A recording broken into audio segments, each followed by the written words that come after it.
Good evening. Good evening. It's Evangelist Mays here. How are you? I am back to speak to progressive Christian leaders who want to achieve profitable goals through biblical principles and easy to find online resources. I just want to talk to you tonight about free lunch.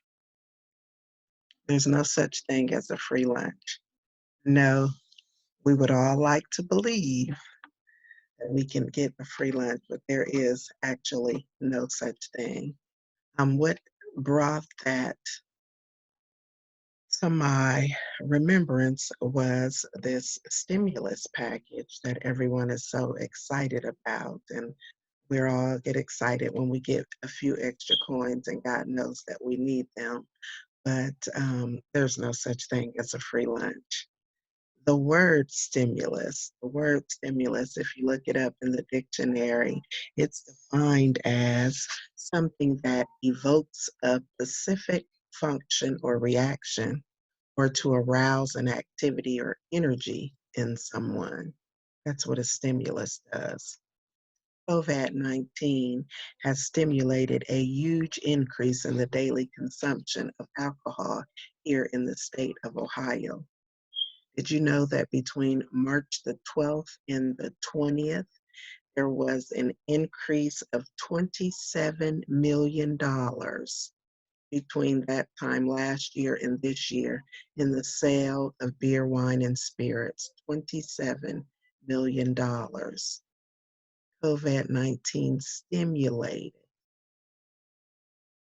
a high sale of alcohol.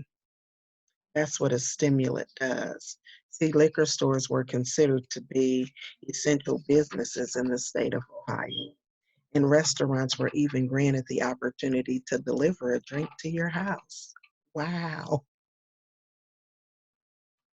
unbelievable. But a lot of times, things that stimulate you, they appeal to the desires of your flesh. Therein lies the danger. See, the weapon that our spiritual enemy, the sin nature, uses to attack us is the desires of our flesh. hmm The Bible puts it this way in Galatians 5 and 17, and I'm going to read it from the Amplified Bible. It says, "For the sinful nature has its desire, which is opposed to the spirit, and the desire of the spirit opposes the sinful nature. For these For these are in direct opposition to each other, continually in conflict, so that you, as a believer, do not always do whatever good things you want to do." Wow. That's why it is dangerous to have anything stimulate your sin nature, anything to stimulate those things that we have given up for the sake of Christ, those things that He has delivered us from, He has freed us from, that we no longer desire. And we don't want those things to be stimulated. Why? Because the sin nature has power to draw you away from God, to take you away from the things that you want to do, just as it says in Galatians. It says that whatever good things you want to do, you don't do. Or the Bible puts it another way: when I would do good, evil is ever present. So, what things stimulate you? Sometimes the stimulus is desired to make you continue to do the thing you don't want to do. And you know the definition of insanity: doing the same thing except expecting a different result. So, a stimulus check for some people, if you were a drinker, you're going to drink more. If you were a gambler, you'll just gamble more. If shopping was your thing, you'll just shop more. If you were an eater, you'll just eat more. It will stimulate the thing inside of you that you desire to do. You know, the state of Georgia plans on reopening on Friday, and they said they're going to start with the beauty shops, the barber shops, the tattoo salons, and the nail shops. And I'm wondering, what is that going to stimulate? Who is that going to stimulate? The Bible tells us that we should be as wise as a serpent and as gentle as a dove. It says, if it were possible, even the very elect would be fooled.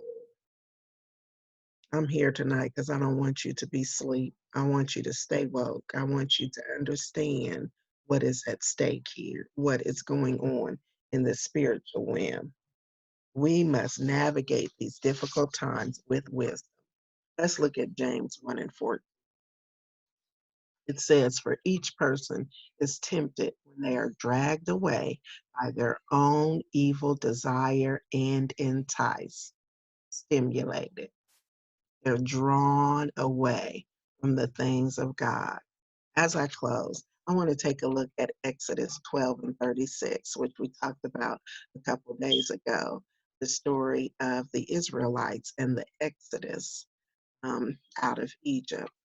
Did you know that while all that chaos was going on, while that pandemic was loose in the nation, that God was blessing his people, that he had a plan for those who had an ear to hear? In Exodus 12 and 36, it talks about the children of Israel leaving Egypt with the spoils. And the word spoils, I'll define that later. But let's read Exodus 12 and 36. It says, and the Lord gave the people favor. And the Lord gave the people favor in the sight of the Egyptians, so that they lent unto them such things as required. And they spoiled the Egyptians. And the children of Israel journeyed from. And that word spoiled there means that they diminished or destroyed the value or quality of, to diminish or destroy the value or quality. God wants you to destroy your enemy. God does not want you to allow your enemy to stimulate you or draw you away from him. But this is your moment to destroy your enemy. Show your enemy that you have power over him. Beloved, as I close, I just want to encourage you to get the spoils. I want to encourage you to go after those things that you thought were impossible. Go after those things that you've already desired. Did you know that they borrowed from them? They lent them the silver and the gold. When you get your stimulus check, beloved, I want you to do something that the enemy is not expecting you to do. Don't allow him to stimulate you, but I want you to use it to change your life. Did you know that a stock in Delta Airlines is $15 and stocks on Carnival Cruise are $17? Level up. Go get the spoils. This is Evangelist Ida Mays. God bless. Good night.